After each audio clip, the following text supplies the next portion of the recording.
সে ফেরত আসলো ভারত থেকে বাংলাদেশে।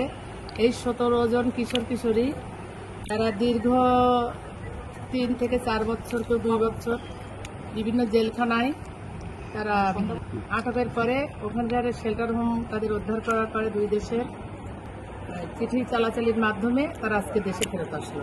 এবং এদেরকে আমরা আমাদের নিজ জিম্মায় নিয়ে তাদের পুনর্বাসনের জন্য তাদের নিজ বাড়িতে পুনর্বাসিত করব এবং তাদের যদি মামলা হয় বা আইনের সহায়তা দেওয়ার আরও প্রয়োজন হয় তা আমরা দেব।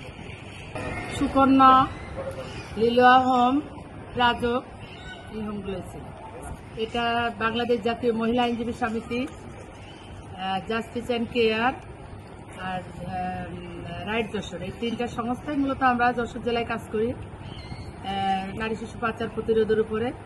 আমরা 3টে সংস্থায় তাদেরকে নিয়েছি নিজেদের জিম্মায়, সংস্থার জিম্মায় নিয়ে তাদের জিডির মাধ্যমে আমরা জিডি করে আমরা কোর্ট থানা থেকে নিয়ে আমরা তাদের শেল্টার হোমে রাখবো আপাতত, তারপরে তাদের পুনর্বাসিত করব।